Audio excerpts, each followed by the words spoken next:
Good evening सारे बच्चों को वंस अगेन आप सभी का दीपक कुमार स्टूडेंट चैनल में स्वागत है बच्चों। और आज का जो वीडियो होगा, आज का जो सेशन है उसमें हम लोग क्लास 10 के केमिस्ट्री का एनसीईआरटी सॉल्यूशन करेंगे, जिसको लास्ट टाइम आधा करके हम लोगों ने छोड़ा था, उसको आज हम लोग यहाँ पे कंप्लीट करेंगे। तो सारे बच्चे बताएंगे कि लगभग हम लोग शायद क्वेश्चन नंबर 8 तक हम लोग कंप्लीट कर चुके थे। आज हम लोग क्या करेंगे, 9 से स्टार्ट करेंगे बच्चों, है ना। 9 से स्टार्ट करेंगे क्वेश्चन नंबर से।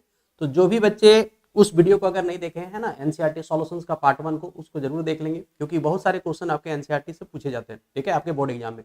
तो अगर आपने वो सारा एनसीईआरटी किया हुआ रहेगा तो आपको कोई दिक्कत नहीं होगी, है ना। तो सारे बच्चे, जितने बच्चे जुड़े हैं, सारे बच्चे को जुड़ने के लिए बहुत बहुत धन्यवाद। और हम लोग सेशन को यहाँ पे स्टार्ट करेंगे बच्चों, है ना। सेशन को स्टार्ट करेंगे। देखिए, सबसे पहला क्वेश्चन आपको यहाँ पे 8 तक हम लोग कंप्लीट कर चुके थे, 9 से यहाँ बात करेंगे। What does one mean by exothermic and endothermic reaction, ये आपका पूछा जा रहा है। इसका गिव एग्जांपल्स, मतलब एग्जांपल्स भी आपको बताने हैं इस क्वेश्चन के। तो कितने बच्चे को इस क्वेश्चन का आंसर आता है? सारे बच्चे बताओगे, है ना। सारे बच्चे ट्राई करके बताओगे इसका आंसर कितने बच्चे को आता है, कितने बच्चे इसका आंसर लिख सकते हो आप, है ना। सबसे पहले बोला जा रहा है कि एक्सोथर्मिक और इंडोथर्मिक रिएक्शंस क्या होता है। एक्सोथर्मिक और इंडोथर्मिक रिएक्शन क्या होता है, कितने बच्चे को ये चीज आता है बताइए। आपने पढ़ा है ऊष्माक्षेपी और ऊष्माशोषी अभिक्रिया, है ना।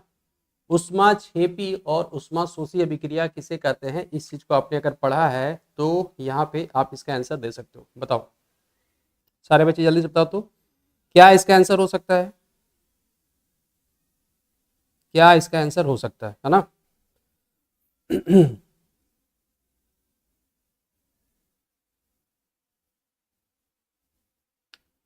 देखिए ध्यान से, है ना। मैं यहाँ पे आपको सॉल्यूशन बताता हूँ। एक्सोथर्मिक रिएक्शंस अगर बात करें बच्चों, एक्सोथर्मिक रिएक्शन किसको बोलेंगे, तो आपको इसको समझना है ना। आपको इसको समझना है कि अगर कोई भी केमिकल रिएक्शन है ना, कोई भी अगर केमिकल रिएक्शन है, और कोई भी केमिकल रिएक्शन अगर ऐसा है जो क्या करे, उष्मा का, है ना, एनर्जी का अगर रिलीज करता है, एनर्जी अगर रिलीज करेगा तो उसको क्या बोलते हैं हम लोग, उसको बोलते हैं एक्सोथर्मिक रिएक्शन, है ना। तो आपको याद रखना है इस चीज को। एनर्जी अगर कोई रिलीज कर रहा है ना, एनर्जी अगर कोई भी रिलीज करता है तो उस तरह के रिएक्शंस को हम लोग क्या बोलते हैं, उस तरह के रिएक्शन को एक्सोथर्मिक बोलते हैं, ठीक है। कुछ बच्चे को प्रॉब्लम है क्या, है ना। बच्चे को तो प्रॉब्लम नहीं होना चाहिए। बच्चे को कुछ प्रॉब्लम है, बताइए क्या दिक्कत है, ठीक है। तो अगर आपसे पूछा जाए what does one mean by exothermic and endothermic reaction, तो इसको आपको क्या समझाना है। यहाँ पे आप चाहो तो आंसर इसका भी लिख सकते हो। एक्सोथर्मिक रिएक्शंस उस तरह के रिएक्शंस को बोलेंगे, those reaction in which heat is evolved are known as exothermic reaction, है ना। जिसमें हीट का इवोल्यूशन होता है, हीट अगर रिलीज होगा। जैसे जितने भी तरह के कंबशन रिएक्शन हैं, ऑल कंबशन रिएक्शन, जितना भी चीज हम लोग जलाते हैं वो सारे के सारे किस तरह के रिएक्शन की कैटेगरी में आते हैं, all combustion reactions are the example of exothermic reaction. मतलब उस तरह का रिएक्शन जहां पे ऊर्जा रिलीज होता है। तो आपका जो कंबशन की अभिक्रियाएं होती हैं, आप किसी भी चीज को जलाओगे तो वहां ऊष्मा निकलेगी ही, और उस तरह की अभिक्रिया को हम लोग क्या बोलते हैं, एक्सोथर्मिक रिएक्शंस बोलते हैं, ठीक है। तो ये सारे बच्चों को, हमको लग रहा है एक्सोथर्मिक समझ में आ गया होगा। मतलब अगर एग्जाम्पल की बात की, जैसे मान लीजिए जाए हम लोग कार्बन को ही जला रहे हैं ना, C+ अगर O2 बोलते हैं, C+O2 बोलते हैं। कार्बन आपको पता है सॉलिड फॉर्म में रहता है। अगर इसको आप जलाओगे तो यहाँ पे क्या बनेगा बच्चों, यहाँ पे बनेगा कार्बन डाइऑक्साइड गैस।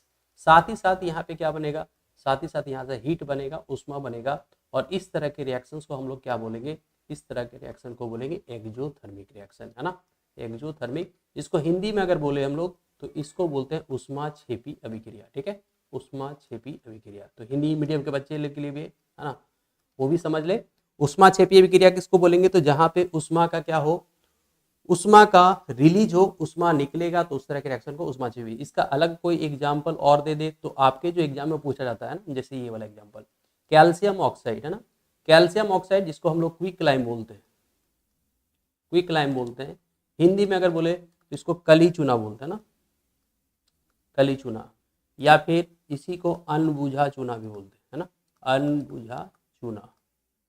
तो ये जो अनबुझा चूना होता है, इसको आप जैसे ही पानी में डालोगे, पानी में डालने के बाद ये क्या बनाएगा बच्चों, ये बना देगा कैल्शियम हाइड्रोक्साइड, है ना। और ये देखे होगे आप लोग घर में भी इस चीज़ को आपने फील किया होगा जब कभी भी आपका व्हाइट वॉशिंग आपके घर में हो रहा होता है, तो व्हाइट वॉशिंग की ड्यूरेशन में आपने देखा होगा इस चीज़ों को कि व्हाइट वॉशिंग में जैसे ही चूना को पानी में डाला जाता है, ये चूना खोलने लगता है ना, चूना खोलने लगता है। तो इसका मतलब है ना, खोलने का मतलब क्या है कि वहाँ पे कहीं ना कहीं हीट जो है वो इवॉल्व हुआ, हीट का फॉर्मेशन हुआ, हीट निकला है ना, इसी कारण वो चूना जो है उबल रहा है, ठीक है, या हीट का फॉर्मेशन हुआ, इसी कारण चूना जो है वो पानी में खोल रहा होता है, ठीक है। तो इस तरह के रिएक्शन को हम लोग क्या बोलेंगे, इसको बोलेंगे ऊष्माक्षेपीय अभिक्रिया। इसी के अलावा और एक चीज आपसे पूछा गया था यहाँ पे, है ना, इंडोथर्मिक रिएक्शन। तो इंडोथर्मिक रिएक्शन किसको बोलेंगे बच्चों, इंडोथर्मिक रिएक्शन आपको याद रखना है, द केमिकल रिएक्शन, है ना, the chemical reaction in which, the chemical reaction मतलब उस तरह की रासायनिक अभिक्रिया, the chemical reaction in which heat energy, कौन सा energy, heat energy, heat energy is absorbed. आवाज क्लियर था सारे बच्चे, बताना है।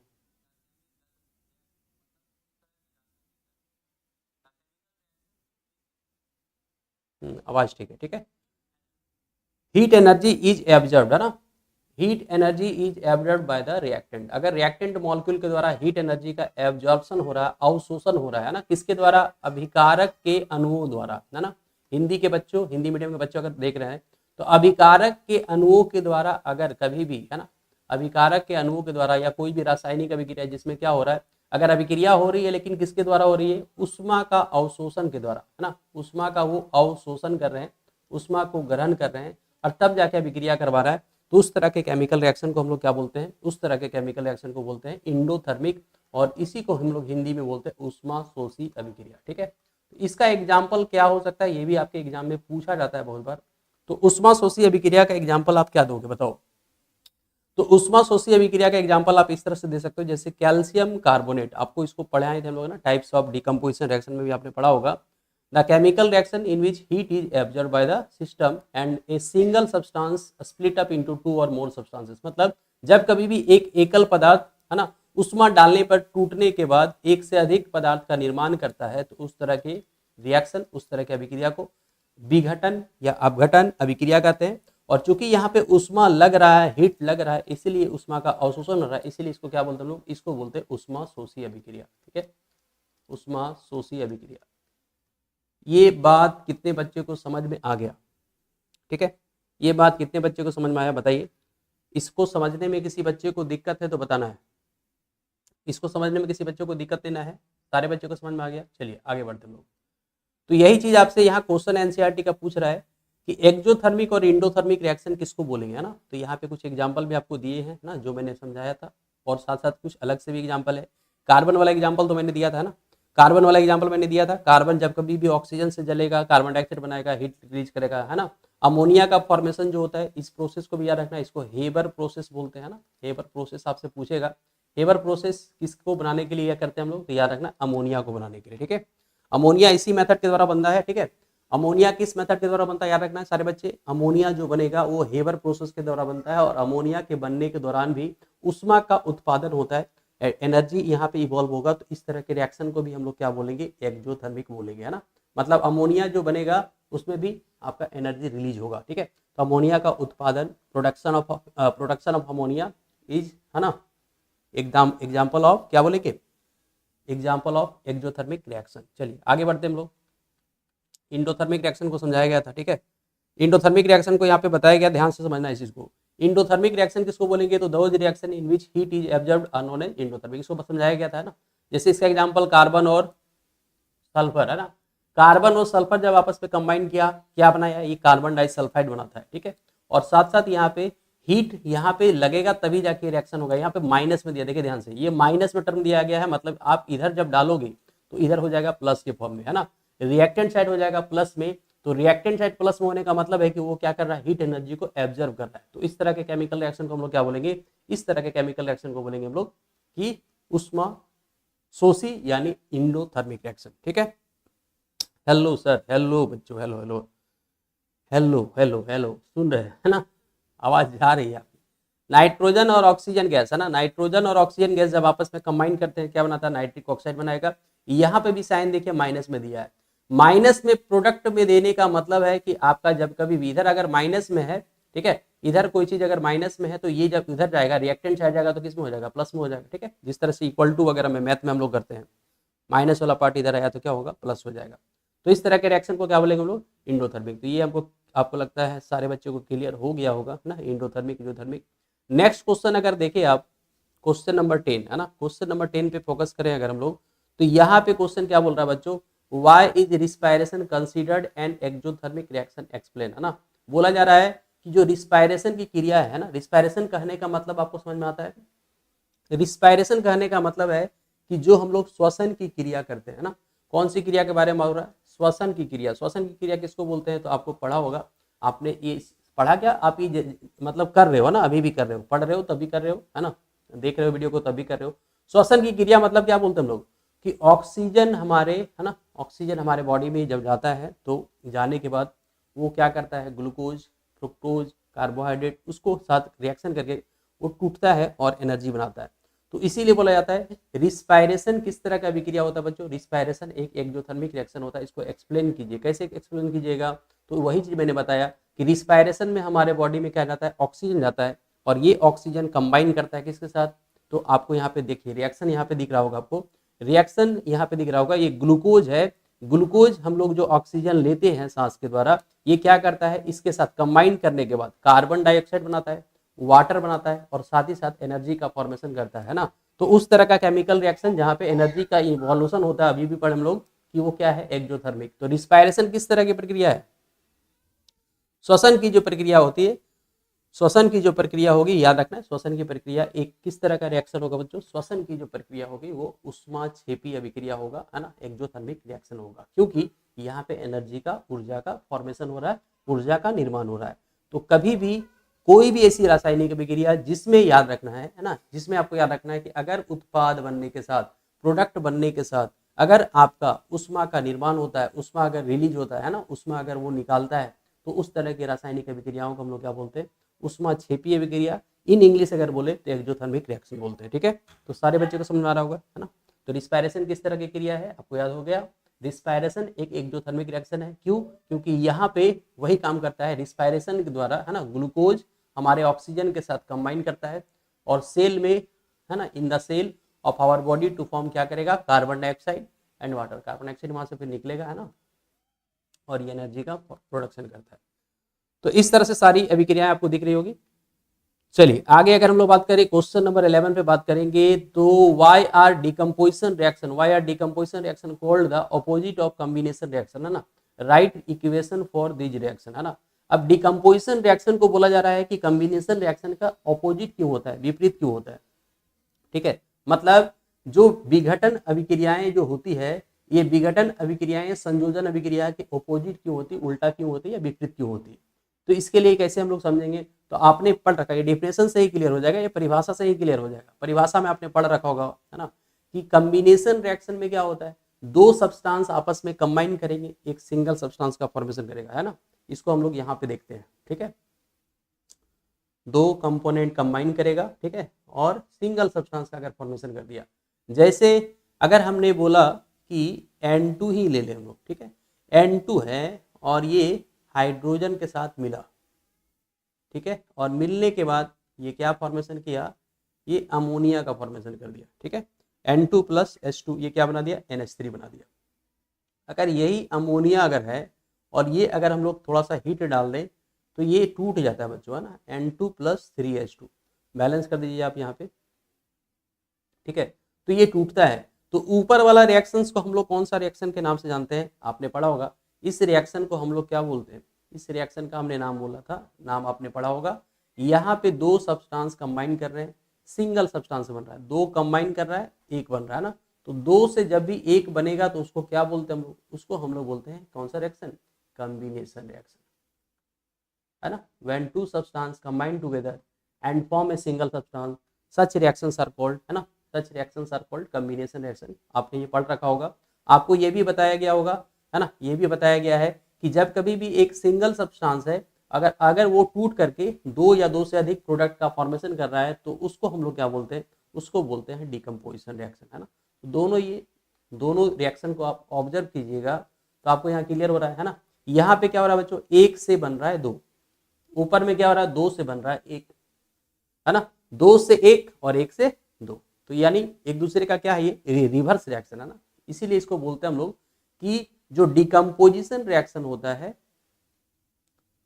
डिकम्पोजिशन रिएक्शन जो होगा वो क्या होगा, कॉम्बिनेशन रिएक्शन का रिवर्स होता है, उल्टा होता है, विपरीत होता है।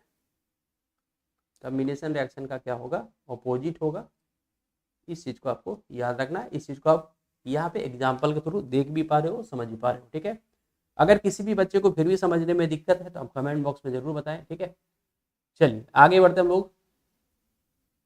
तो यही चीज आपको यहाँ पे दिखाया गया है, समझाया गया है। आप चाहो तो ये आंसर भी आप लिख सकते हो। इन ए डिकम्पोजिशन रिएक्शन, है ना, in a decomposition reaction a single compound breaks down to produce 2 or more simpler substances. For example decomposition of water, है ना, 2 moles of water with the help of electricity it will releases hydrogen gas and oxygen gas at the different electrode, है ना। तो इसको भी याद रखना है, ये किस तरह की रिएक्शन है। तो यहाँ पे आपने देख रखा है दो मोल है ना, 2 मोल है, लेकिन ये सब्सटेंस कैसा है बच्चों, ये सब्सटेंस है सिंगल। वाटर का तो एक ही मॉलिक्यूल है ना, वाटर का यहाँ पे वाटर एक ही कंपोनेंट है, लेकिन यहाँ वाटर टूट के एक हाइड्रोजन गैस बना रहा है, एक ऑक्सीजन गैस बना रहा है। तो इस तरह से इसको बोल सकते हो आप, है ना। While in a combination reaction, ठीक है, while in a combination reaction, एक मिनट क्या हो गया, while in a combination reaction 2 or more substances simply combine to form a new substance. For example, 2 moles of hydrogen, 1 moles of oxygen gives 2 moles of water. That means it is the opposite to the above reaction. मतलब ऊपर वाले reaction से क्या ये उल्टा है ना। यहाँ पे देखिए आप, ये वाला पार्ट जो है यहाँ प्रोडक्ट है और यहाँ पे क्या बन गया, रिएक्टेंट बन गया। और ये रिएक्टेंट वही चीज बना रहा है जो वहाँ पे, है ना, जो जैसे ये रिएक्टेंट जो प्रोडक्ट बनाया वहाँ पे क्या है, वो रिएक्टेंट है, ठीक है। तो इस तरह से एक दूसरे का क्या है, ये रिवर्स रिएक्शन है, विपरीत रिएक्शन है। नेक्स्ट क्वेश्चन पे अगर बात करें हम लोग, क्वेश्चन नंबर 12 पे बात करें तो write one equation is for the decomposition reaction where energy is supplied in the form of heat, light और एनर्जी। इसका मतलब क्या है, आपको इक्वेशन लिखना है और ये क्वेश्चन बहुत बार आपके एग्जाम में पूछा गया है। इसको वेरी वेरी इंपॉर्टेंट करना है बच्चों, है ना, वेरी वेरी इंपॉर्टेंट। इस क्वेश्चन को आपको जरूर करके जाना है, स्पेशली जो डिकम्पोजिशन रिएक्शन है आपको अच्छे से करके जाना है। डिकम्पोजिशन रिएक्शन आपने पढ़ा होगा, अभी जो बताया गया था सिंपल वही चीज है कि एक सब्सटेंस अगर टूट करके एक से अधिक या दो से अधिक बनाता है तो उसको हम लोग क्या बोलते हैं, डिकम्पोजिशन रिएक्शन बोलते हैं। और ये डिकम्पोजिशन रिएक्शन 3 प्रकार के होते हैं, आपने पढ़ा होगा, थर्मल डिकम्पोजिशन, फोटोकेमिकल डिकम्पोजिशन और इलेक्ट्रोलाइटिक डिकम्पोजिशन रिएक्शन। तीनों बहुत इंपॉर्टेंट है, जनरली एग्जाम में एक क्वेश्चन रहता ही रहता है, इसे फिक्स है, ठीक है। तो सारे बच्चे जरूर पढ़ के जाना इसको, ठीक है, सारे बच्चे इस रिएक्शन को स्पेशली जरूर पढ़ के जाना, मोस्ट कॉमन है ना, एक बार मिलना ही मिलना है, कोई ना कोई रहेगा। इसी को देखिए अलग अलग लैंग्वेज में बहुत बार बोर्ड एग्जाम में पूछा गया है। देखिए सीबीएसई 2015 दिल्ली में पूछा गया क्वेश्चन है ये 2015। आप मतलब सैंपल पर अगर आप निकालोगे प्रीवियस ईयर क्वेश्चन तो आपको एक ना मतलब अल्टरनेटिव मिल सकता है या प्रत्येक साल मिल ही सकता है, इसमें कोई दो मत नहीं है, दो राय नहीं है ना, मिलना ही मिलना है, फिक्स, मतलब फेवरेट क्वेश्चन, ठीक है। सीबीएसई बोर्ड का या बिहार बोर्ड चाहे झारखंड बोर्ड, कोई भी बोर्ड का ये फेवरेट क्वेश्चन है। तो इसका आंसर हम लोग लिखते देखिए ध्यान से। यहाँ पे एग्जाम्पल पूछा गया था तो आपको बताया गया अभी 3 तरह का रिएक्शन होता है। अगर हीट देंगे तो उस तरह के रिएक्शन को हम लोग क्या बोलते हैं बच्चों, उस तरह के रिएक्शन को हम लोग बोलते हैं थर्मल डिकम्पोजिशन रिएक्शन। जब कभी भी आप हीट डालोगे, कोई चीज को गर्म कर रहे हो, गर्म करने के बाद वो पदार्थ अगर टूट रहा है ना, टूटने के बाद एक से अधिक अगर प्रोडक्ट का फॉर्मेशन कर रहा है तो उस तरह के रिएक्शन को क्या बोलेंगे हम लोग, थर्मल। जब कभी भी अगर लाइट डालने के बाद, है ना, लाइट डाल रहे हो, लाइट करने का मतलब सनलाइट अगर डाल रहे हो और वहां पे रिएक्शन अगर हो जा रहा है, वहां पे अगर एक सिंगल सब्सटेंस टूट करके, जैसे यहाँ पे सिल्वर ब्रोमाइड जो होता है, सिल्वर ब्रोमाइड में आप जैसे ही लाइट डालोगे सिल्वर ब्रोमाइड हो गया, सिल्वर क्लोराइड हो गया, दोनों सेम तरह का रिएक्शंस को दिखाएगा। सिल्वर ब्रोमाइड टूटेगा सिल्वर में प्लस ब्रोमीन में, सिल्वर क्लोराइड टूटेगा सिल्वर प्लस क्लोरीन में, है ना, वहां पे आपको इस तरह का याद रखना है। तो सिल्वर प्लस ब्रोमीन बना, वाटर है ना, वाटर को तोड़ा गया इलेक्ट्रिसिटी डाल के, क्या बना, hydrogen gas plus oxygen gas. तो ये भी इस तरह का रिएक्शन हो गया, ये भी डिकम्पोजिशन है ना, तो तीनों डिकम्पोजिशन। लाइट वाला को क्या बोलते हैं हम लोग, तो लाइट वाला को बोलते हैं फोटोकेमिकल। अगर हिंदी में बात करें तो हिंदी में इसको बोलते हैं प्रकाश रासायनिक अभिक्रिया। इसको क्या बोलते हैं हिंदी में, इसको बोलते हैं तापीय वियोजन अभिक्रिया। ठीक है, अगर इसको इलेक्ट्रिसिटी वाला बोले तो इसको क्या बोलते हैं हम लोग, विद्युत अपघट्य अभिक्रिया। ठीक है, इलेक्ट्रोलाइटिक मतलब विद्युत अपघट्य। ठीक है, विद्युत अपघट्य, विघटन अभिक्रिया बोल सकते हो, वियोजन अभिक्रिया बोल सकते हो ना, इसका अलग अलग नाम है। तो सारी चीज एक ही चीज है ना, आपको अलग अलग नहीं समझना है। तो ये एग्जाम्पल जरूर करके जाना है ना, और ये तीनों रिएक्शंस बहुत फेवरेट है, इसीलिए इसको जरूर करके सारे बच्चे जाओगे, है ना। नेक्स्ट क्वेश्चन पे अगर बात करें, what is the difference between displacement and double displacement reaction. Displacement विस्थापन और डबल डिस्प्लेसमेंट मतलब द्विविस्थापन। डिस्प्लेसमेंट किसको बोलेंगे बच्चों, है ना, डिस्प्लेसमेंट नाम से ही पता चल रहा है, डिस्प्लेस कर देना, है ना, एक रिएक्टिव सब्सटेंस को दूसरा रिएक्टिव सब्सटेंस डिस्प्लेस कर देगा। ठीक है, एक रिएक्टिव सब्सटेंस अगर दूसरे सब्सटेंस को अगर डिस्प्लेस कर दे रहा है, कौन डिस्प्लेस कर सकता है, जो ज्यादा पावरफुल होगा, जो मोर रिएक्टिव होगा अपने से कम पावरफुल यानी लेस रिएक्टिव को डिस्प्लेस कर पाता है। उसके लिए बहुत बार मैंने रिएक्टिविटी सीरीज बताया है, काशीनाथ का माली आलू जरा फीके पकाना, है ना। तो इसमें आपका जो सबसे ज्यादा रिएक्टिव होता है ये, मतलब सबसे ज्यादा पावरफुल कौन है, सबसे ज्यादा पावरफुल है, आपको याद रखना है potassium. Potassium is most powerful most reactive element. ठीक है, तो पोटासियम यहाँ पे क्या करेगा, अपने से यहाँ पे जितना एलिमेंट दिख रहा है, चाहे सोडियम का हो, चाहे कैल्शियम का हो, चाहे मैग्नीशियम का, किसी का भी सॉल्ट होगा, मतलब सोडियम किसी से भी जुड़ा होगा, है ना, सोडियम मछली से जुड़ा है, हाथी से जुड़ा है ना, तो ये क्या करेगा, इसको खींच लेगा अपनी ओर, है ना, इसको हटा देगा, इसको हटा देगा। तो ये क्यों कर सकता है ऐसा, क्योंकि potassium is more powerful more reactive than sodium. तो इसका जो एनायन होता है, जैसे सोडियम क्लोराइड हो गया, सोडियम सल्फेट हो गया, ये सब सारे एनायन होते हैं, है ना, तो ये एनायन को अपनी ओर खींच लेता है, कौन, जो ज्यादा पावरफुल होगा, जो ज्यादा रिएक्टिव होगा। तो ये रिएक्टिविटी सीरीज आपको जरूर याद रखना है, तभी जाके आप डिस्प्लेसमेंट समझ पाओगे।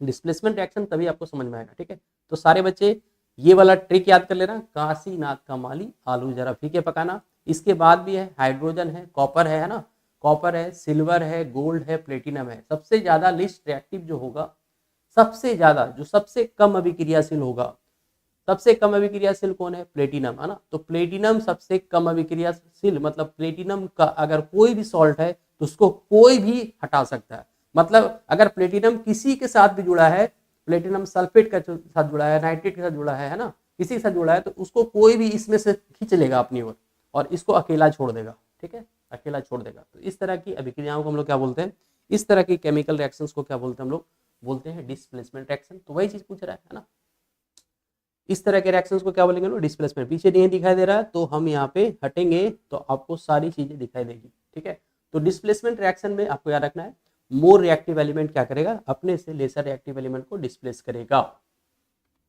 ज्यादा अभिक्रियाशील वाला कम अभिक्रियाशील को डिस्प्लेस करेगा। ये आपका एनसीईआरटी का एग्जांपल है, आपके एग्जाम में बहुत बार पूछा गया है। आयरन जो होता है ना, आयरन और कॉपर सल्फेट है, तो आयरन और कॉपर सल्फेट में आपने अभी बताया काशीनाथ का माली, है ना, आलू जरा फीके पकाना। तो यहाँ पे आप देख पा रहे हो ये जो आयरन, ठीक है, ये आयरन है और यहाँ पे हाइड्रोजन है, कॉपर है, सिल्वर है, गोल्ड है, प्लेटिनम है ना, ये सब सारे एलिमेंट है। तो ये जो आयरन है अपने से कम रिएक्टिव, अपने से कम रिएक्टिव कौन है, कॉपर, है ना। इधर जैसे से जा रहा हो ना, कम अभिक्रियाशीलता की ओर जा रहे हो, है ना, अधिक अभिक्रियाशीलता से कम अभिक्रियाशीलता के साथ, मोर रिएक्टिव से लेस रिएक्टिव की ओर जा रहे हो। तो जिंक है ना, यहाँ पे जैसे आयरन है, तो ये आयरन क्या है, इससे ज्यादा पावरफुल है, तो इस सल्फेट को अपनी ओर खींच लिया, यहाँ पे वही चीज दिखाया गया। तो ये किस तरह का रिएक्शन है, this is a displacement reaction where iron displaces copper from its solution. इस तरह से याद कर लेना है। ठीक है, डबल डिस्प्लेसमेंट रिएक्शन में क्या होगा, सिंपल, इसमें याद कर कैसे करेंगे हम लोग, डबल डिस्प्लेसमेंट को आप कैसे समझोगे, तो डबल नाम से ही है ना, डबल डिस्प्लेसमेंट, डबल मतलब दो चीजें डिस्प्लेस होंगी, दो जगह अपने दो जो चीजें हैं, दो जो एलिमेंट है या दो जो पदार्थ है अपने जगह से हिलेगा डुलेगा या एक दूसरे का स्थानांतरण होगा, एक दूसरे के साथ ही होगा। ठीक है, तो इस तरह के केमिकल रिएक्शन को हम लोग क्या बोलेंगे, डबल डिस्प्लेसमेंट रिएक्शन बोलेंगे। सारे बच्चों को समझ में आ रहा है कि नहीं आ रहा है। पीवाईक्यू होगा सर, पीवाईक्यू करवाया जाएगा स्पेशली, अभी नहीं, पीवाईक्यू अभी नहीं होगा, पीवाईक्यू आपको करवाया जाएगा। पीवाईक्यू का टेंशन नहीं लेना है, अभी एग्जाम का बहुत टाइम है, इसीलिए आपको जो जितना भी एनसीईआरटी का क्वेश्चन है या फिर जो आपके साइड बुक है, तो साइड बुक के क्वेश्चंस को बनाना है ना, साइड बुक के क्वेश्चन बनाना है। जितना ज्यादा तुम क्वेश्चन बनाओगे उतना पीवाईक्यू में यही सब रहेगा सारा क्वेश्चन, कुछ क्वेश्चन नया थोड़ी बनता है बच्चों, क्वेश्चन नया नहीं बनता, क्वेश्चन यही सब घुमा फिरा के पूछेगा आपसे, ठीक है। नया क्वेश्चन कहाँ से लाएगा वो, यही सब आपका सिलेबस में जो चीज रहेगा उसी से तो पूछेगा। तो पूरा सिलेबस तो आपको यहाँ पे समझाया जा रहा है। एनसीईआरटी क्वेश्चन मतलब आपका पूरा कवर अप करवा लिया, ठीक है। तो डबल डिस्प्लेसमेंट रिएक्शन किसको बोलेंगे, तो उस तरह का केमिकल रिएक्शन जिसमें क्या होगा, आयनों का एक्सचेंज होगा, एक आयन दूसरे आयन को क्या करेंगे, एक्सचेंज करेंगे, ठीक है। एक आयन क्या करेंगे, दूसरे आयन को एक्सचेंज करेंगे यहाँ पे।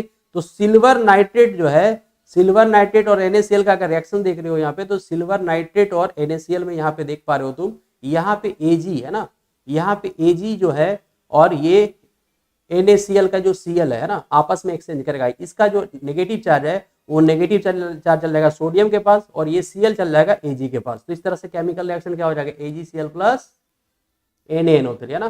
तो इस तरह के केमिकल रिएक्शन को क्या बोलते हैं, इस तरह के केमिकल रिएक्शन को हम लोग क्या बोलते हैं, डबल डिस्प्लेसमेंट रिएक्शन, मतलब जिसमें आयनों का आपस में क्या हो गया, आयनों का आपस में एक्सचेंज हो जाता है, उस तरह के केमिकल रिएक्शन को क्या बोलेंगे हम लोग, डबल डिस्प्लेसमेंट रिएक्शन, ठीक है। सारे बच्चों को समझ में आ गया होगा। चलिए नेक्स्ट क्वेश्चन पे चलते हैं हम लोग। In the refining of silver है ना, the recovery of silver from silver nitrate solution involve displacement bye copper metal, write down the reaction involve है ना। अब यहाँ पे क्या बोला जा रहा है कि सिल्वर का जो रिफाइनिंग का प्रोसेस होता है, सिल्वर को जब भी हम लोग रिफाइनिंग करते हैं, सिल्वर को रिफाइनिंग करने का मतलब उसमें अगर थोड़ा सा भी इम्प्यूरिटी रह गया तो उसको हटाने के लिए जो प्रोसेस अपनाएंगे उसको बोलते हैं रिफाइनिंग। तो वहां पे इसके सिल्वर नाइट्रेट मतलब recovery of silver from silver nitrate solution involve displacement bye copper metal, अब उसका रिएक्शन करने लिखने के लिए बोल रहा है ना। तो यहाँ पे आपको देखिए समझना सिल्वर नाइट्रेट है और यहाँ पे हम लोग डाला कॉपर है ना। सिल्वर नाइट्रेट का सारे बच्चों को पहले फॉर्मूला आना चाहिए। सिल्वर नाइट्रेट का फॉर्मूला क्या होता है बच्चों, सिल्वर का आपका वैलेंसी याद रखना है +1 है ना, सिल्वर का वैलेंसी याद रखना है +1, नाइट्रेट का वैलेंसी याद रखना है +1 है ना। तो दोनों इस तरह से कैंसिल हो जाता है, आपको पता है AgNO3 का फॉर्मेशन करेगा ये। और सिल्वर नाइट्रेट को जैसे आप कॉपर से डालोगे तो डिस्प्लेसमेंट रिएक्शन ही होगा, आपने पढ़ा है। सबसे ज्यादा रिएक्टिव कौन अभी पढ़े हम लोग, जो पोटासियम। सबसे कम में कौन था, तो उस प्लेटिनम था। उसके ऊपर कौन था, गोल्ड था। गोल्ड के ऊपर कौन था, सिल्वर था है ना। यानी थर्ड मोस्ट लेस रिएक्टिव, मतलब इसको हर मेटल डिस्प्लेस कर सकता है। तो कॉपर भी कर सकता है। कॉपर यहाँ पे क्या करेगा, इस नाइट्रेट को खींचेगा, कॉपर नाइट्रेट बनाएगा और यहाँ पे सिल्वर बना देगा, ठीक है। बैलेंस कर देना इस तरह से। तो इसी रिएक्शन को आपको लिखने बोला है। तो रिएक्शंस आपको लिखने आना चाहिए ना। रिएक्शंस तभी लिखने आएगा जब थोड़ा सा 9 क्लास का आपको रेडिकल्स वगैरह याद होगा, क्योंकि सबसे पहले तो आप केमिकल फॉर्मूला बनाने बहुत सारे बच्चे भूल जाते हो, केमिकल फॉर्मूला में ही गड़बड़ कर देता है। सिल्वर नाइट्रेट का AgNO3 का होल 2 लिख देगा, NO3 का होल 3 लिख देगा, कोई कुछ लिख देगा। तो वो सब सारा चीजें क्यों हो रहा है बच्चों, क्योंकि आपको वैलेंसी क्लियर नहीं है ना। तो क्लास 9 वाला जितना रेडिकल वाला पार्ट है, कम से कम वो सारे बच्चे अच्छे से कर लेना, ठीक है। सारे बच्चे अच्छे से कर लेना। चलिए नेक्स्ट क्वेश्चन पे अगर बात करें हम लोग, what do mean by A precipitation reaction, explain by giving example है ना। ए reaction in which N insoluble solid called precipitate है ना, उस तरह का केमिकल रिएक्शन जिसमें क्या होगा, प्रेसिपिटेट का अगर फॉर्मेशन हो जाता है, किसका फॉर्मेशन हो जाएगा बच्चों, प्रेसिपिटेट का अगर फॉर्मेशन हो जाता है, तो उस तरह के केमिकल रिएक्शन को हम लोग क्या बोलते हैं, प्रेसिपिटेशन रिएक्शन, माने अवक्षेपण अभिक्रिया बोलते हैं, ठीक है। हिंदी में क्या बोलेंगे इसको, अवक्षेपण अभिक्रिया, जिसमें अवक्षेप बनेगा। अवक्षेप का कहने का मतलब क्या है कि वाटर इनसॉल्युबल सब्सटेंसेस है ना, वाटर में जो होगा, वाटर में वो घुलेगा नहीं, जो भी मतलब उत्पाद, जो भी प्रोडक्ट बनेगा वो वाटर में घुलेगा नहीं। तो उस तरह के रिएक्शन को हम लोग प्रेसिपिटेट बोलते हैं ना, प्रेसिपिटेट अवक्षेप बोलते हैं, ठीक है। 1 मिनट,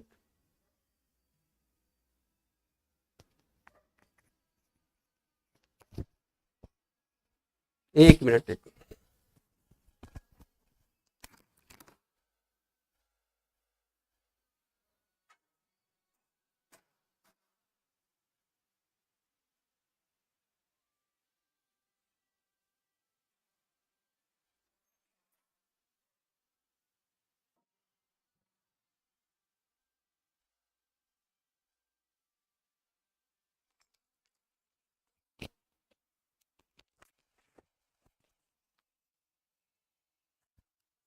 हेलो हेलो हेलो।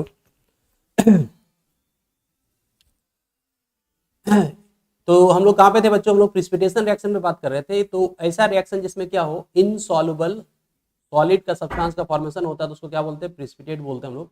इस चीज को आपको याद रखना है।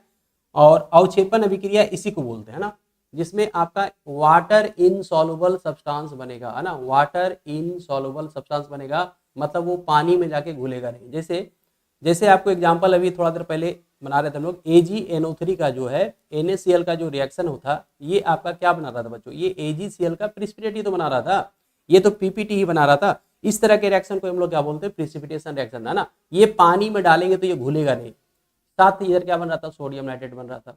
तो ये एक तरह का डबल डिस्प्लेसमेंट रिएक्शन ही होता है, मैंने नहीं बोल सकते, डायरेक्टली नहीं बोल सकते, मतलब ये इस तरह का पदार्थ होगा जो पानी में घुलता नहीं, वाटर में इनसॉल्युबल होगा, उसको क्या बोलते हैं हम लोग, उसको बोलते हैं प्रिसिपिटेट।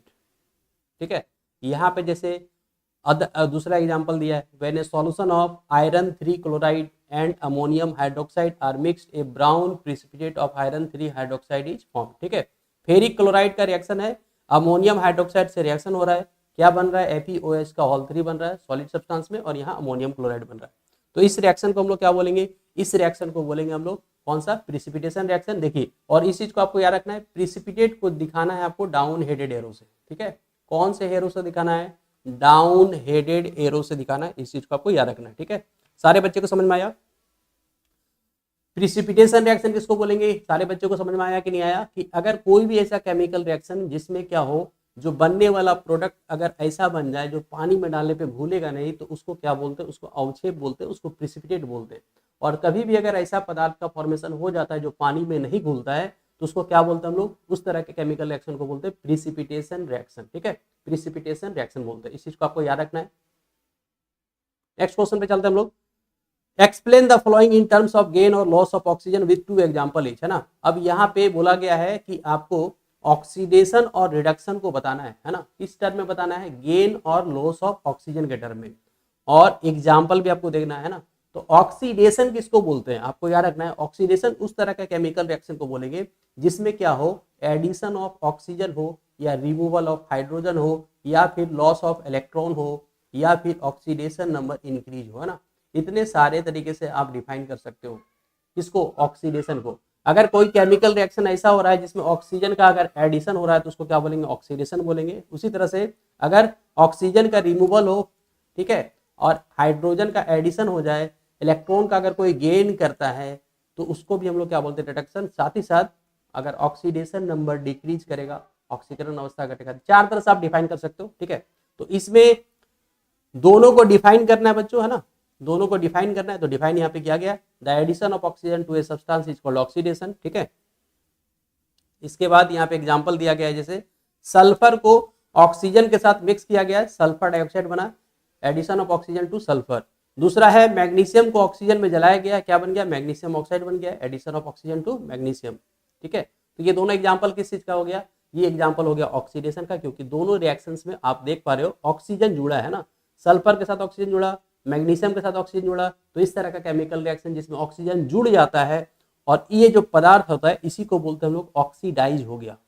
ये क्या हो गया, ऑक्सीडाइज हो गया, ऑक्सीकृत हो गया। और इसको कौन सा एजेंट बोलेंगे, और जिसका ऑक्सीडेशन होता है उसी को रिड्यूसिंग एजेंट बोलते हैं। इसको भी आपको याद रखना है। ठीक है, रिड्यूसिंग एजेंट बोलेंगे, इसको भी आपको याद रखने हैं।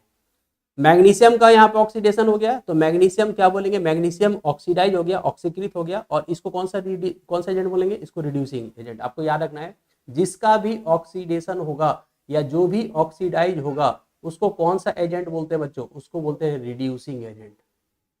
कौन सा एजेंट बोलेंगे, रिड्यूसिंग एजेंट बोलेंगे। ठीक है, और जिसका भी रिडक्शन हो जाता है, जो भी रिडक्शन में जाएगा या जो भी रिड्यूस होता है उसको अगर कौन सा एजेंट बोलते हैं हम लोग, तो उसको बोलते हैं ऑक्सीडाइजिंग एजेंट। ये भी याद रखना है आपको। ठीक है, इसको ऑक्सीकारक और इसको हिंदी में बोलेंगे तो अवकारक। ठीक है, ऑक्सीकरण की प्रक्रिया जिसके साथ होगा उसको क्या बोलेंगे, अवकारक, और इसको बोलेंगे ऑक्सीकारक। तो इस तरह से हिंदी इंग्लिश दोनों क्लियर हो गया आप लोगों को, है ना। तो यहाँ पे अगर रिडक्शन का बात करें जो समझाया गया था ऊपर में, the removal of oxygen, removal of oxygen बोले या एडिशन ऑफ हाइड्रोजन। जैसे इस रिएक्शन को भी आप बोल सकते हो ना, कार्बन है यहाँ पे, हाइड्रोजन आके यहाँ पे जुड़ जा रहा है, मीथेन का जो फॉर्मेशन हो रहा है, तो इस कार्बन का क्या हुआ बच्चों, इस कार्बन का रिडक्शन हो गया, है ना। Addition of hydrogen is called reduction, है ना। तो यही एग्जाम्पल भी आप लिख सकते हो, कोई दिक्कत नहीं है। इस कॉपर ऑक्साइड में, जैसे कॉपर ऑक्साइड के केस में हाइड्रोजन, ये ऑक्सीजन तो इसके साथ आके जुड़ गया है ना, तो यहाँ पे copper oxide is being reduce to copper because oxygen get remove, है ना। तो ऑक्सीजन के टर्म में यह समझाया गया कि ऑक्सीजन का रिमूवल हो गया, किसी के साथ, किसी में ऑक्सीजन पहले था वो हट गया तो उसको भी हम लोग रिडक्शन बोलेंगे, या फिर अगर हम लोग बोले किसी में अगर हाइड्रोजन आके जुड़ जाता है तो उसको भी रिडक्शन बोलेंगे। तो इस चीज़ों को, इन चीज़ों को आपको याद रखना है। ये 4 चीज़ों मैंने समझाया है, addition of oxygen, removal of hydrogen, loss of electron और ऑक्सीडेशन नंबर का बढ़ना। तो खैर ये आपको 11th में पढ़ोगे आप इसको, है ना। ये यहाँ तक आप समझ सकते हो, 3 चीज़ें आप समझ सकते हो। जैसे कोई अगर सब्सटेंस है Na, है ना, Na से अगर Na+ बन जा रहा है, Na से अगर Na+ बन जा रहा है तो इसको भी, इस केमिकल रिएक्शन को भी आप क्या बोलिएगा, ऑक्सीडेशन। अगर कोई पदार्थ है अपना इलेक्ट्रॉन छोड़ दे रहा है और धनायन बन जा रहा है, केटायन बन जा रहा है, तो उस रिएक्शन को भी हम लोग क्या बोलते हैं, ऑक्सीकरण बोलते हैं। इसको भी आपको याद रखना है।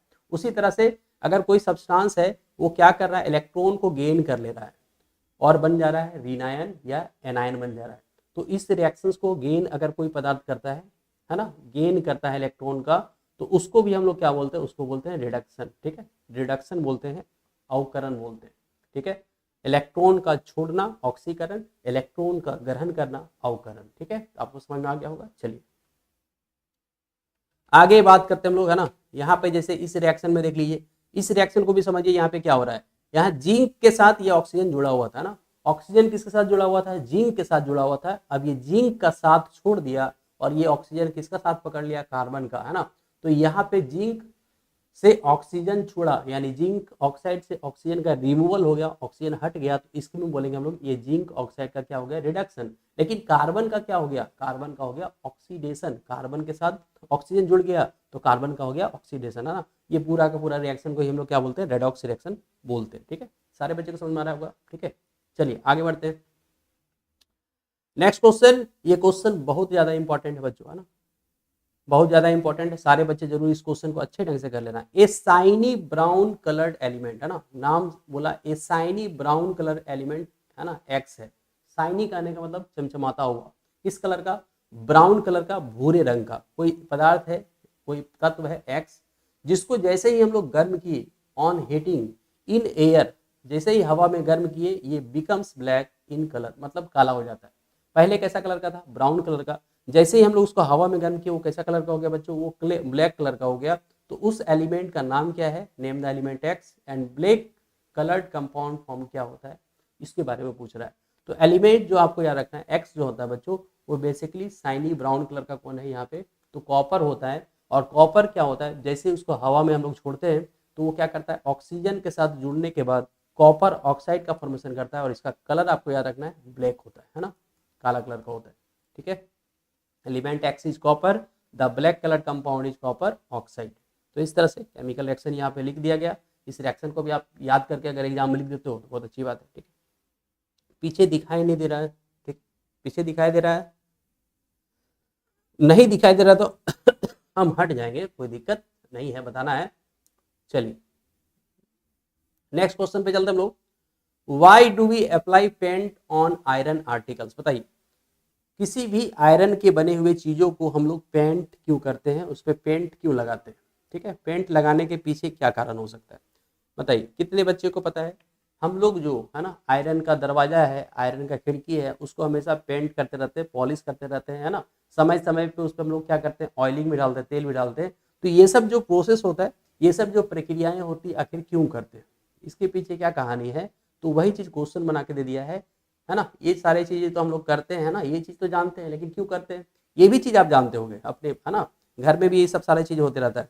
तो इसके पीछे क्या क्या कारण बोलते हैं बच्चों, क्योंकि पेंट क्या करता है ना, आप केमिकल के मतलब केमिस्ट्री की भाषा में कैसे इसको लिखोगे, तो पेंट क्या करता है, paint does not allow iron article to come in contact with air, मतलब हवा के संपर्क में आने से उसको रोकता है।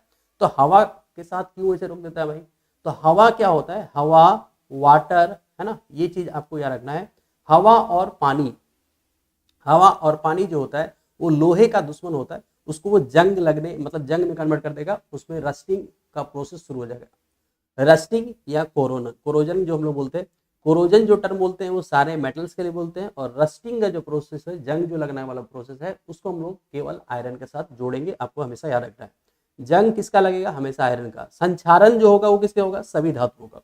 कोरोजन का मतलब संक्षारण आपको याद रखना है।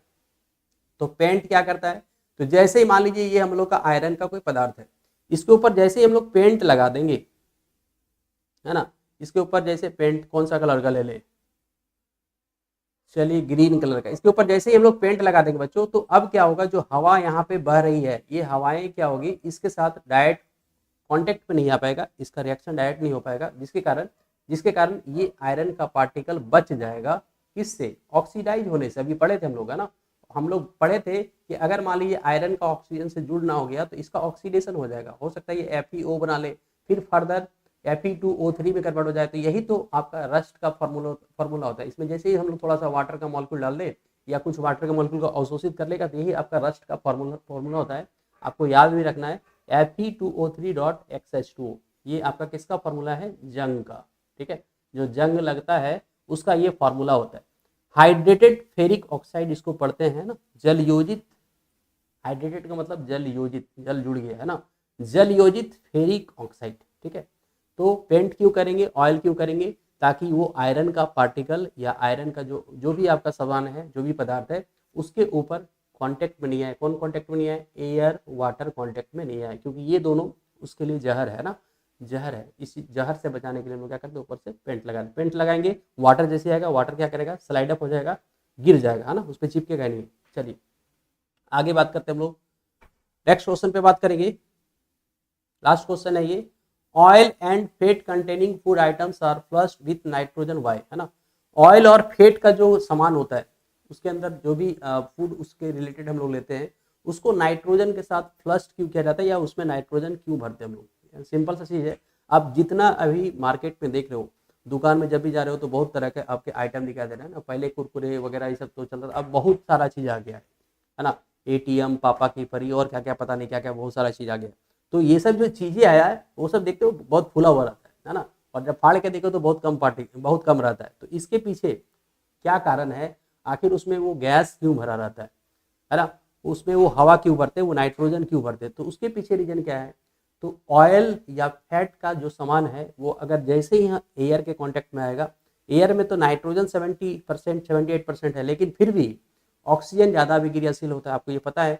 और वो ऑक्सीजन क्या करेगा, उसको ऑक्सीडाइज कर देगा, जिसके कारण उसका जो स्मेल है ना, उसका जो ऑर्डर है, स्मेल है या टेस्ट है, वो सारा का सारा खराब हो जाएगा, क्योंकि वो ऑक्सीडाइज कर जाता है।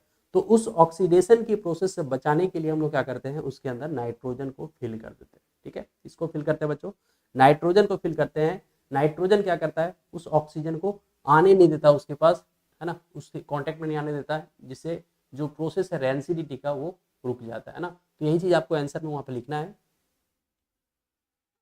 To keep food items fresh and safe from getting oxidize, food items are flushed with nitrogen, है ना। मतलब फूड आइटम को ऑक्सीकृत, मतलब सिंपली आप क्या बोलो, ऑक्सीडेशन से बचाने के लिए हम लोग क्या करते हैं, उसमें नाइट्रोजन गैस का फिलअप करते हैं, क्योंकि नाइट्रोजन गैस जो होता है वो एक अच्छा, मतलब हम लोग बोल सकते हैं बेटर प्रिजर्वेटिव का काम करता है, क्योंकि नाइट्रोजन जो गैस होता है वो आपको पता है ये बहुत ही कम अभिक्रियाशील होता है। ठीक है, ये बहुत ही कम अभिक्रियाशील होता है, क्योंकि इसके अंदर ट्रिपल बॉन्ड होता है, और ट्रिपल बॉन्ड जो होता है, इसको तोड़ने में बहुत ज़्यादा एनर्जी लगेगा, लगभग 941.4 किलो जूल प्रति मोल खर्च होता है, तब जाके नाइट्रोजन टूटता है। नाइट्रोजन का मॉलिक्यूल टूटेगा, वो परमाणु बनेगा, और तब जाके अभिक्रिया करेगा। चलिए लास्ट क्वेश्चन पे क्या देखें हम लोग, explain the following term with one example each, है ना, कोरोजन और रेंसिडिटी, है ना। कोरोजन और रेंसिडिटी किसको बोलेंगे, तभी मैंने समझाया था। कोरोजन का मतलब ये एक तरह का क्या होता है, सारे मेटल्स का ऑक्सीडेशन होता है ना। मेटल्स का, अगर किसी भी मेटल्स का ऑक्सीडेशन हो रहा है, धातुओं का अगर ऑक्सीकरण हो रहा है, तो उसको हम लोग कोरोजन बोलेंगे। लेकिन अगर स्पेशली आयरन का, अगर हम लोग आयरन का अगर ऑक्सीडेशन का बात करते हैं, तो उसको क्या बोलते हैं, उसको रस्टिंग बोलते हैं। इस चीज को आपको याद रखना है। तो वही चीज लिखा गया है, it is the process in which metals, है ना, metals are eaten up gradually by the action of air. Metals का जो अपर सरफेस होता है वो ईटेन अप, ईटेन मतलब खा जाता है, कौन खाता है, एयर और ऑक्सीजन खा जाता है, समझिए एक तरह का, उसके इलेक्ट्रॉन को खींच लेता है ना, जो जंग लगता है वो उसी तरह का। तो मॉइस्चर और एक chemical such as an acid on their surface. Example अगर बात करें हम लोग, तो when iron is expose to moist air for a long period of time, its surface acquire a coating of a brown flaky substance called rust, rust is mainly hydrated iron 3 oxide या ferric, जो अभी समझाया गया थोड़ा देर पहले आपको, यही सब सारा चीज समझाया जा रहा था। तो कैसे आयरन में ऑक्सीडेशन होता है या किसी भी मेटल में ऑक्सीडेशन होता है उसको यहाँ पे दिखाया गया। ये आपका है एयर, है ना, और ये है मॉइस्चर, ठीक है। ये एयर और मॉइस्चर जब किसी भी मेटल के साथ मिलेगा, जैसे यहाँ आयरन के साथ मिला, क्या बन गया, ये hydrated iron 3 oxide ferric oxide बन गया, ठीक है। तो इस चीज को आपको याद रखना। इसी प्रोसेस को क्या बोलते हैं हम लोग, कोरोजन बोलते हैं। कोरोजन का मतलब, संक्षारण का मतलब किसी भी धातु का ऊपर वाला जो ऊपरी सतह का खा जाना, इसके द्वारा खाएगा, ये ऊपरी सतह का खत्म हो जाना, इसके द्वारा हवा और आर्द्रता, है ना, हवा और आर्द्रता के कारण जो ये मेटल का या धातुओं का ऊपरी सतह का खत्म हो जाना, इसी को क्या बोलते हैं हम लोग, इसी को संक्षारण बोलते हैं। इसी को यहाँ पे एग्जाम्पल से दिखाया गया लोहे के साथ। लोहे की जो प्रक्रिया होती है उसमें उसको क्या बोलेंगे, तो उस प्रक्रिया को हम लोग बोलते हैं जंग लगना, है ना। वहां पे हम लोग रस्टिंग वाला जो पार्ट है वो बोलेंगे, बाकी सारे जगह कोरोजन चलता है, संक्षारण चलता है, ठीक है। अब इसके अलावा रेंसिडिटी के बारे में भी थोड़ा देर पहले हमने बात किया था। ये क्या है, इसको समझते देखिए, रेंसिडिटी का क्या कहानी है। तो रेंसिडिटी में आपको याद रखना बच्चों, द कंडीशन प्रोड्यूस्ड बाय, है ना, the condition produced by aerial oxidation. ये एरियल का मतलब वो एरियल सरफ वाला नहीं है ना, एरियल का मतलब यहाँ हवा के उपस्थिति में, है ना। एरियल का मतलब यह है ना, एरियल वो सर्फ एक्सेल वाला वो वाला नहीं है ना, एरियल घर डिटर्जेंट पहले इस्तेमाल करे फिर वो वाला सारा नहीं। एरियल का मतलब हवा की उपस्थिति में। हवा की उपस्थिति में जब कभी भी ऑक्सीडेशन की प्रक्रिया होती है, जिसमें फैट्स और ऑयल्स का बेसिकली ऑक्सीडेशन होता है, और उसके कारण क्या होगा, उसका अनप्लीजेंट स्मेल, मतलब अच्छा स्मेल नहीं आएगा, सुगंधित नहीं लगेगा एकदम कि सुगंध लेके एकदम मस्त हो गया, ऐसा नहीं होता है। अनप्लीजेंट स्मेल आएगा, साथ ही साथ उसका टेस्ट भी खराब हो जाता है। उसको क्या बोलते हैं हम लोग, उसको बोलते हैं रेंसिडिटी बोलते हैं, ठीक है। तो rancidity spoil the food materials prepared in fats and oils which have been kept for a considerable time and makes them unfit for eating, ठीक है। अनफिट कर देगा, उसको खाने लायक नहीं छोड़ेगा। आपको पता है, आपने इस चीज को गर्मी में बहुत ज्यादा फील किया होगा। गर्मी में कोई भी चीज बना के रखो, 2-4 घंटे के बाद वो उसका कहानी खत्म हो जाता है, ठीक है, क्योंकि गर्मी में पावर बढ़ जाता है, किसका, ऑक्सीजन का पावर बढ़ जाता है, नहीं, ऑक्सीजन का पावर बढ़ जाएगा, ठीक है। तो उस चीज को याद रखना है। Rancidity can be prevented by adding antioxidant to food containing fats and oil. It can also be prevented by flushing fat and oil containing food with nitrogen. आपसे यहाँ पे और एक चीज पूछता है, प्रिजर्वेटिव का कुछ नाम पूछेगा, है ना। कभी कभी क्वेश्चन जो आता है कि फूड को आखिर कैसे बचाएंगे, नाइट्रोजन को तो हम लोग सब जगह नहीं डाल सकते, तो फूड में, है ना, कैसे बचाते हैं, तो वहां पे आप याद करना, फूड प्रिजर्वेटिव जो होता है, आपसे क्वेश्चन पूछेगा फूड प्रिजर्वेटिव, तो क्या बोलोगे आप, तो यहाँ पे बोलना है आपको BHA एंड BHT, ये दो फूड प्रिजर्वेटिव होते हैं।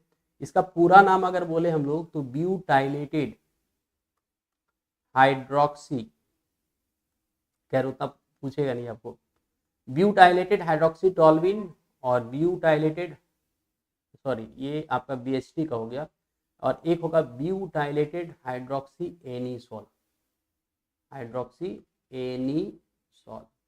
तो ये दोनों चीज याद रखना तुम्हारा, दोनों चीजें आप याद रखना, ब्यूटाइलेटेड हाइड्रोक्सी एनीसोल और ब्यूटाइलेटेड हाइड्रोक्सी टॉल्विन, ये दो फूड प्रिजर्वेटिव होता है।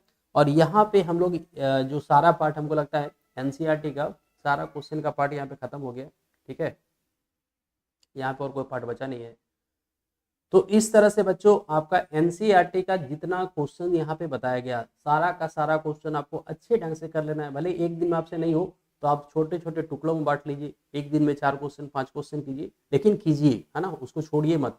छोड़ने से मैटर गड़बड़ा जाएगा, है ना, काम बिगड़ सकता है। इसीलिए चूंकि आपका केमिस्ट्री का 3-4 चैप्टर ही आपको अच्छे ढंग से पढ़ना है, तो सारे चैप्टर अच्छे हैं, आप आसानी से इसमें स्कोर कर सकते हो। और अगर NCERT क्वेश्चन कवर कर लोगे तो समझो तो तुम बुक का रिवीजन भी बहुत बार कर लिए, क्योंकि सारे क्वेश्चन आपको प्रैक्टिस के लिए दिए जाते हैं, तो प्रैक्टिस आपका हो जाएगा, मतलब रिवीजन हो जाएगा। और कोशिश करो 4-5 क्वेश्चन डेली कर करके जाओ। तो इस तरह से यहाँ पे हमने सारा क्वेश्चन तो लगभग करवा ही दिया, तो आपको सारे क्वेश्चन को अच्छे ढंग से कर लेना है और अपने स्कोर को अच्छे ढंग से बढ़ाना है, ठीक है। जो भी स्कोर आएगा आपका बढ़ जाएगा अगर सारे क्वेश्चन कर लेते हैं, ठीक है। तो आज के लिए बस इतना ही बात करेंगे। Thank you, thanks for watching, have a good day, goodbye सारे बच्चे।